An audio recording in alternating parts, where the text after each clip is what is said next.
Bida na patuloy lumalakas dahil sa Makina Kabanata 35 hanggang 40 nagpapatuloy. Sa lugar ng Makati City, sa may Calabozo sa loob nito, tumatakbo ng matulin, at hinihingal, ang mga polis na pinangungunahan ni Officer Jisuan papunta sila sa imbakan ng mga baril, dahil yun lang ang paraan para matalo nila ang mga bilanggo.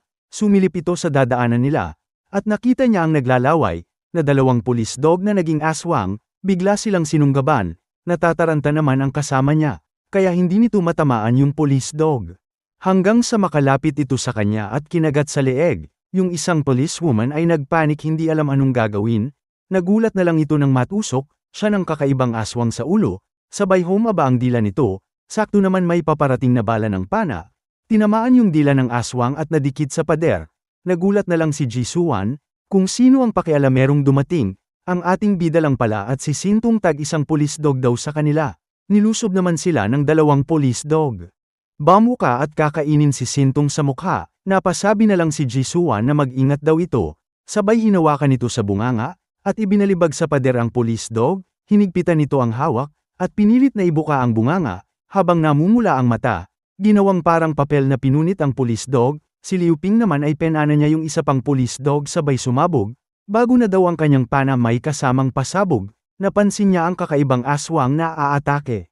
Ibinuka nito ang bunganga para kainin ng ating bida, kaso hinawakan lang nito sa mukha, gamit ang kanyang kamay na bakal, at pinasabog ito, namangha tuloy sa kanya si Jisuan, sa labas ng kulungan bago mag-1 oras, isang grupo ng mga weirdo ang gusto isali ang mga bilanggo sa grupo nila, sa loob naman ng kulungan, masayang nagtatawanan ang mga bilanggo, mayroon pala silang kaunting salo-salo. Nagmamakaawa na yung gagawin nilang pulutan, wag na daw itong magdrama dahil hindi uubra sa kanila.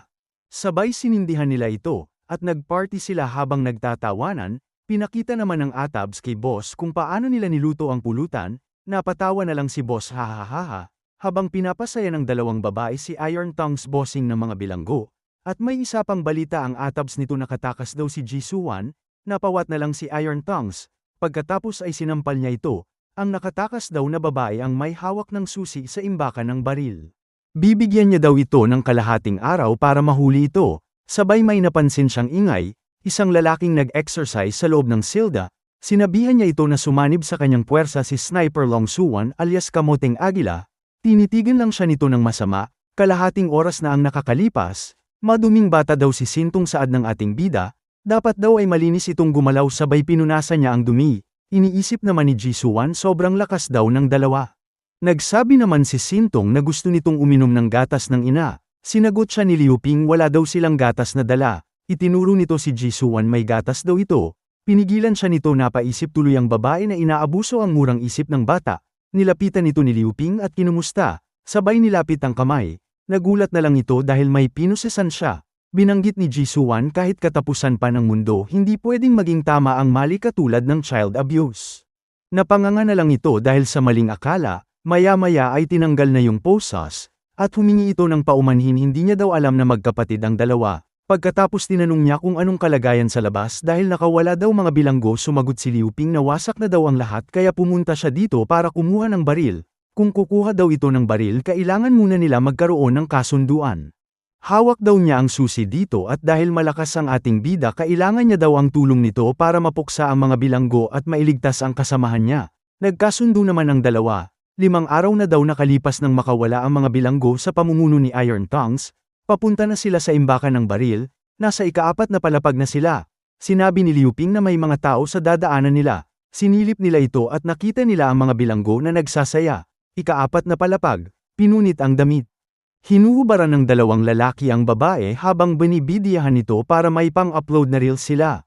Basta pasayahin lang sila nito hindi nila siya kakainin, dahil kung hindi lulutuin daw nila ito kagaya ng jowa nito, tinak pa nila sa bibig para hindi maingay, tumatawa na sila dahil makakabembang sila ng libre, nagulat na lang yung isa dahil bumaon ang palaso sa leeg. Sumisigaw kung sino daw habang humihingi ng saklolo, bumukas ang pinto, mabilis na lumabas dito ang ating bida na mananapak. Nagpakilala naman ito na nakapatay siya ng 10 tao kaya matakot daw sila. Hindi nagpapigil si Liu Ping sinuntok ito agad sa mukha sabay sumabog, kasama nito na aatake mula sa likod, nakatanggap ito ng isang round kick sa mukha. Nagmamakaawa naman yung isa tagabalat at hiwalang daw siya, Sinabi ni Liu Ping na mga hayop daw sila, hindi sila tao. Inalalayan ni Jisuan ang kasamahan nito makatayo, sabay sabing siya daw ang titira dito. Kinuha nito ang kutsilyo. Maghihigante daw siya habang nagmamakaawa naman ang hayop. Tinapos niya na ito. Pipigilan sana ito kaso pinigilan siya. Tumatawa siya habang umiiyak dahil sa sinapit ng jowa nito. At nagpakamatay siya dahil sa lungkot. Sa ikawalong palapag ng kulungan, nakaluhod ang atab, sinasabing pinasok ang ikaapat na palapag. At ang ikalawang boss daw ay nasawi, nagulat si Iron Tongues.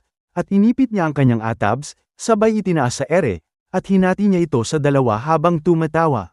Pagkatapos ay inutusan niya si ikatlong boss buksan ang pinto sa ikalimang palapag para makapasok ang mga aswang mula sa labas. Dumating naman yung isang bata niya, may bisita daw galing sa samahan ng mga relihiyoso. Napatanong siya kung anong sadya nila. Tinawag na siya. Huwag daw itong mangamba dahil may sasabihin ito sa kanya. Tinanong ni Iron Tongues kung sino ito at ano ang pakay nila. Nagpakilala naman si Cecilia, isang mataas na pastor, gusto nila siyang pasalihin sa samahan nila. Ipapakain daw niya itong sa kanya at lalakas na si Iron Tongues, nabigla siya sa alok sa kanya. Itinanong niya kung masarap ba ito. Sa likod naman ay nakikichisme si Long Suwan, at pasekretong tinatago ang kutsara sa likod, gagamitin niya sakaling bigyan siya. Sa kabilang banda naman si Liu Ping, dumating na sila sa imbakan ng mga baril. Nakita niya na ang pagkain. Tinawag siya ng isang bata niya, nakatakas daw ang kamoteng agila. Agad naman siyang pumunta sa silda nito. At nakita nito ang butas na dinaanan ni Long Suwan, kaya daw silang ubusin ito mag-isa. Sinabi ni Cecilia kapag kinain daw ni Iron Tongues yung dinadala niya, magkakaroon daw ito ng pambihirang lakas. Tinanong ni Iron Tongues kung anong kapalit nito. Sa imbakan ng mga baril, napahanga si Liu Ping dahil sa napakaraming baril. Para daw ito sa ating bida, kunin daw nito ang lahat ng kaya niyang dalhin. Dahil mamamatay din naman sila at iniisip nito ang kaibigan niya na nagpakamatay. Naranasan din daw ni Liu Ping ang mawalan ng mahal sa buhay.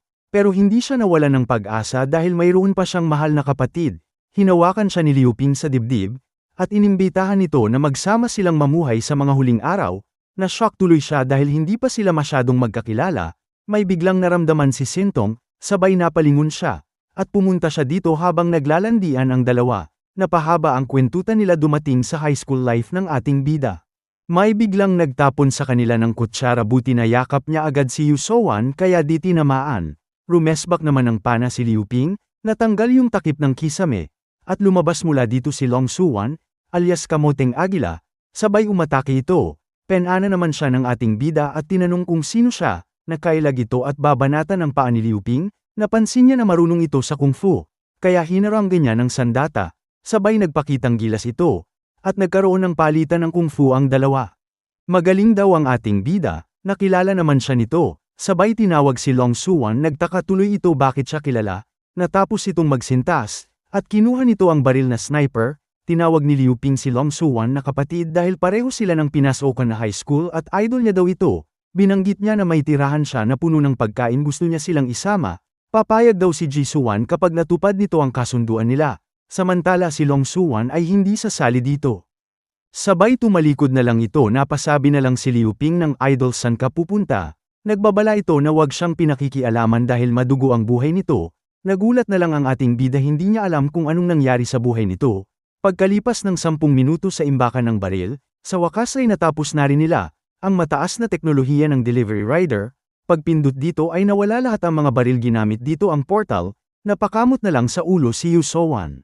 Hindi siya makapaniwala sa nangyari na wala lahat yung baril habang pinagtatawanan siya ni Liu Ping na nakatanggap ng 6,000 puntos mula sa misyon niya kay System, at bakit daw ito nagrereklamo, siya daw nagsabi kunin ito lahat, bakit daw nagkakaroon ng landian dito, may bago na namang pag-ibig ito saad ni Lee Sin na dumaan sa portal. Sino daw ito saad ni Yu Sowan, mali daw ang akala nito at bakit siya nandito, tanong ni Liu Ping. Tapos na daw ang misyon nila kaya nandito siya para tumulong sa ating bida. Pinakilala nito si Jisuan sa kanya, tinanong naman ni Lee Sin kung nasaan si Sintong, tinuro ng ating bida na sa tabi niya ito. Kinakabahan na siya dahil nawawala si Sintong, may nagsalita sa speaker, alam daw nito nasa imbakan ng baril si Yu Sowan pero katapusan daw nito dahil binuksan niya ang pinto sa labas. Pumapasok na ang maraming aswang mula sa labas. Sabay tumawa ng malakas. Mabilis naman silang kumilos para tumakas, napansin ng ating bida ang isang aswang na naglalakad mag-isa. Nagbabala naman si System na may kakaibang aswang sa malapit, sa kabilang banda si Long Suwan naglalakad mag-isa. Naalala niya ang isang bata na tinatawag siyang malaking kuya, Minumulto nito si Long Suwan, hindi daw siya dapat magpaapekto sa panlilinlang, sorry na lang daw ito dahil hindi siya maloloko. Sabay binilisan ang lakad na parang si The Flash, biglang sumakit ang ulo nito. At nakita niya ang dugo sa kanyang mga kamay, tumingin siya sa gilid at may batang nakahandusay, hindi daw totoo ang nakikita niya. Isa lang daw itong ilusyon ng multo, si Sintong lang pala ang nasa harap niya. Dinaanan lang siya nito at dumiretso sa mga aswang, nag-aalala si Long Suwan dahil hindi ito gumagalaw lalapain na siya. Hindi daw siya dapat mag-ingay bilang sniper, kinuyog na ng mga aswang si Sintong, kakainin niya na ito, biglang sumabog ang ulo ng aswang. Lumusab yung ibang aswang, itinapon ni Long Suwan ang kanyang sniper sa ere, at nakipaglaban gamit ang revolver, pinatikim niya ng flying kick ang isa dito, sa kanya binaril sa ulo, napansin niya ang maraming aswang na papalapit, tiningnan niya ang sniper na pabagsa, sinalo niya ito, at pinutukan sa mukha habang pinapanood ni Sintong, pagkatapos ay hinawakan niya sa kamay, sabay hinela patakas dahil maraming aswang ang darating dahil sa putok, nakasalubong sila ng maraming aswang. Hindi daw ito maganda, mauulit na naman daw ang nangyari, at napapikit na lang siya, habang nagsisisi sa mga kasalanan niya. Nang damilat siya nakita niyang ginawang gulay ni Sintong ang mga aswang pinagpuputol ito, gamit ang mahiwagang sinulid, napanganga na lang si Long Suwan, sa kabilang banda naman, isang aswang, inatake mula sa likod ang grupo ni Liu Ping buti na lang natulak niya ang dalawa. Sabay silang pamatong at hinawakan naman sa soso at puwet ang dalawa sabay nag-sorry. Bumangon sila at binanatan ng baril, nilisin ng aswang habang ito ay nakapatong sa ating bida, pagkatapos ay binigyan ito ng malakas na pagsabog ni Liu Ping. At dito nagtatapos ang Kabanata 35 hanggang 40. Maraming salamat po sa panunood nyo, mag-subscribe para laging updated sa buhay ni Liu Ping.